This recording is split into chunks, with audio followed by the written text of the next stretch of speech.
आज की कहानी सिर्फ एक शिकारी की नहीं है, ये कहानी है अपनी पहचान बनाने की, कमजोर से ताकतवर बनने की और उस शख्स की जिसे पूरी दुनिया ये साबित करने पर मजबूर करती है कि वो जीने के काबिल है। लेकिन सवाल ये है, क्या ताकत सिर्फ मारने से आती है या दया, दोस्ती और बलिदान ही असली शक्ति है? फिल्म की शुरुआत हमें एक ऐसे ग्रह पर ले जाती है जहाँ सिर्फ वही जीवित रहता है जो सबसे ज्यादा खतरनाक हो। छोटे जीव बड़े शिकारी का शिकार बनते हैं और बड़े भी उनसे भी बड़े शिकारी की ताकत के सामने टिक नहीं पाते। इसी खतरनाक दुनिया में हम देखते हैं कि आकाश से एक अजीब जहाज उतरता है जो एक ऊंचे पहाड़ के पास लैंड करता है। जहाज से बाहर निकलती मखलूक मनुष्य नहीं, ये एक शिकारी है। ये कोई आम शिकारी नहीं है, बल्कि एक जवान जिसे अपने कबीले में कमजोर समझा जाता है। वो अपने बड़े भाई से मिलने आया है। उनके कबीले में जब भी दो भाई मिलते हैं, ताकत का फैसला लड़ाई से होता है, लेकिन वो लड़ाई हार जाता है और हार का मतलब है अपमान, अकेलापन और निष्कासन। भाई उसे चाहता है लेकिन जानता है कि कबीला उसे कभी स्वीकार नहीं करेगा। यही वो पल आता है जब हीरो तय करता है, मैं खुद को साबित करूंगा, मैं वो चीज लेकर आऊंगा जिससे सब डरेंगे। वो एक खतरनाक ग्रह चुनता है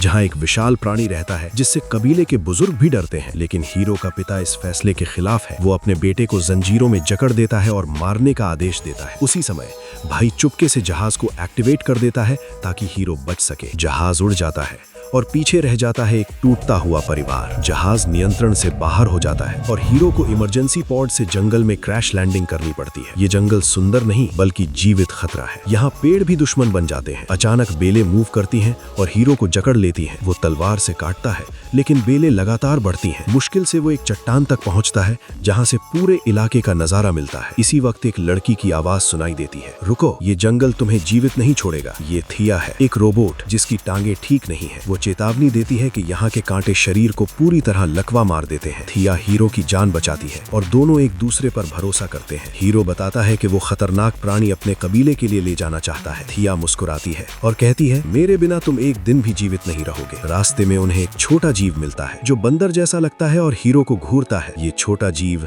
आगे चलकर कहानी का दिल बन जाता है। फिर उनका सामना होता है एक विशाल मैदान से जो घास से नहीं बल्कि तेज कांटों से भरा है। तभी एक बड़ा जानवर वहां दौड़ता है और हीरो को एक आइडिया आता है। वो उस जानवर पर कूदकर पूरा मैदान पार कर लेते हैं। रास्ते में खतरनाक प्राणी हमला करता है। हीरो तलवार से उसे दो हिस्सों में काट देता है। छोटा जीव ये सब देखकर हीरो का फैन बन जाता है। दूसरी ओर थिया की समान दिखने वाली बहन हीरो के क्रैश जहाज तक पहुंच चुकी होती है। वो हीरो का हथियार चुरा लेती है और एक बड़ा रहस्य सामने आता है। थिया की बहन हीरो को फ्रीज कर देती है और कैद कर लेती है। थिया बेबस होती है लेकिन सच्चाई जानने के बाद हीरो को आजाद कर देती है। अंत में पता चलता है कि छोटा जीव असल में वही विशाल प्राणी का बच्चा था जिसे हीरो ले जाना चाहता था। हीरो समझ जाता है कि ताकत का मतलब सिर्फ दबाना नहीं। वो तय करता है कि किसी को भी गुलाम नहीं बनाएगा। वो वापस लौटता है लेकिन अब एक नया इंसान, एक नया शिकारी बन चुका होता है। फिल्म हमें यही सिखाती है कि असली ताकत दूसरों को मारने में नहीं बल्कि सही निर्णय लेने में है।